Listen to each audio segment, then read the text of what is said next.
May mga missionary workers po nasa labas ng compound. At ang sabi at ang utos ni General Torre, bawal daw pumasok, ayaw daw papasukin yung mga missionary workers na dyan po nakatira sa compound na yan. Aba, iba na yata yung administrator ngayon, Senator, at si Torre na nag-uutos. Ano tayo ngayon? Marcelo na ba tayo? Ganun na lang sila kung bigay ng order. Hindi po makatarungan yan. Hindi po makatarungan. Very clear. Very clear. Ang purpose na is mag-serve ng warrant. Yes, sir. So ngayon, na-serve nila ang warrant. Wala.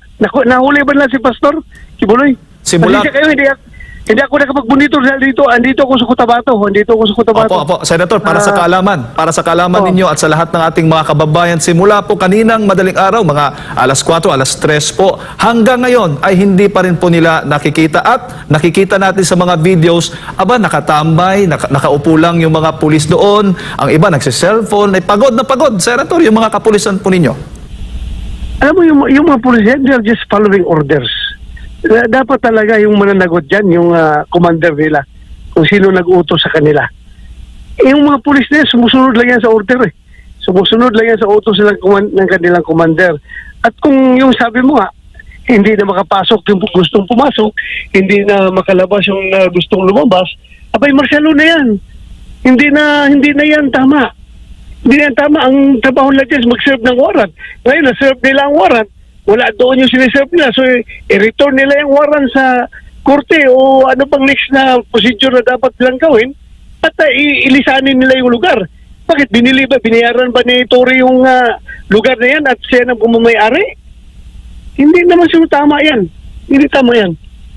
Totoo yan, Senator. At alam po ninyo, kanina, habang nagde-negotiate pa, doon sa may harap ng compound, si General Torre at mga legal counsel, yung nasa likod banda, yung mga tauhan po niya, ay sinira po kaagad yung mga pader, yung bakod po doon.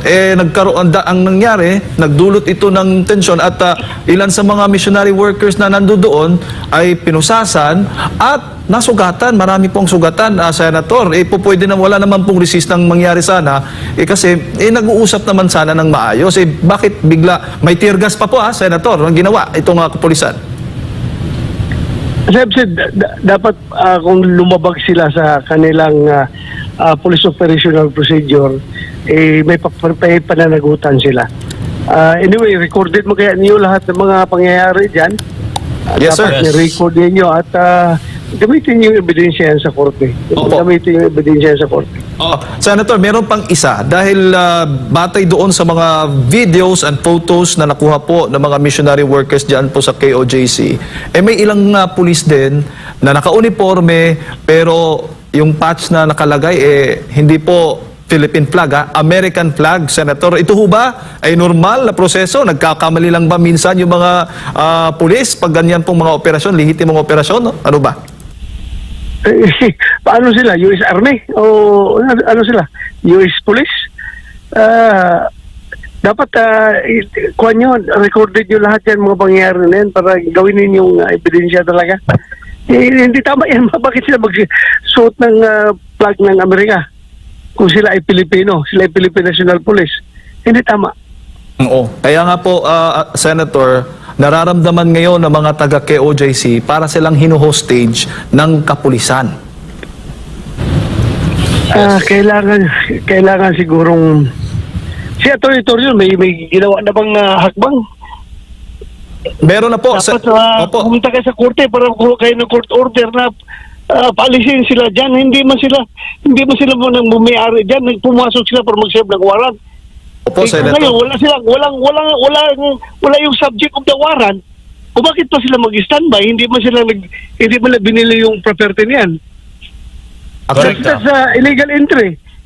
Illegal entry. Ano pa bang dapat pananagutan nila dyan sa batas? Bakit na inoccupy yung lugar na hindi kanila? Yes, to. That's private property. Private property yan. Opo. Yes, Senator, just a short facts po sa nangyari po kanina. So nangyari po is average 2,000 or more nakapulisan po ang pumasok po, ang sumalakay po sa KOJC compound. Nangyari po, nagsilbi po sila ng arrest warrant sa isang tao po, Silvia Simanes, kung di ako nagkakamali. Yun po ang isang unang ipinakita. Pagbigay po, nakiusap po tayo na maayos ang ating mga attorney kay Torre. Kinausap po natin na, sir, kung maaari po, daanin po natin to sa legal na pamamaraan at maayos po. Ganun po nakapag-usap ang ating mga lawyer. Sige po, papasok po kayo, sasabayan din po namin, at least kung gaano karami rin po sana yung kapulisan ninyo, mabigyan din po namin ng tao para makapag-conduct po ng video. Kaso lang po, ang sinabi po ni General Torre, ini-emphasize niya po, gaya po na nangyaring hearing din po ninyo sa Senate, lagi niyang binabanggit ang elsewhere. Na hanggang ngayon po ata hindi niya po maintindihan ang ibig sabihin ng elsewhere. Na paulit-ulit po na ipinangangaral ni Attorney Torion ang meaning ng elsewhere. Na yan din po ang kanyang ginamit na basihan for him to conduct the whole operation inside the compound and to enter every building wherever he wants. Which is in-explain ni Attorney Torion that before you do that, there should be a clear permission for every building, for every houses na may mga nakatira. Wala na po yun. Ang sinabi po ni Torre, sa ayaw nyo at sa hindi, papasukin namin yan. Sumakay po siya sa truck na magiging daan para wasakin yung gate. So instead of may masaktan, sige po, pinagbigyan po namin.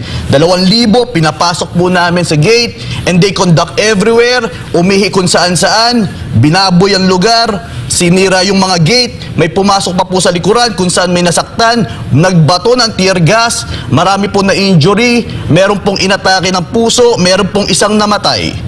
Yun po ang short facts sa ginagawa. Hanggang ngayon po ay hindi po sila umaalis, at isa po rito ay hindi po sila pwedeng magpapasok ng kahit sinong even residente ng KOJC compound. Sila lang po ang may karapatan, ang kapulisan lang daw po ang may karapatan na magpapasok kung sino gusto nilang papasukin sa compound. In other words, sila po ang may discretion, sila po ang may authority to take over the rule of whatever they have inside the KOJC compound.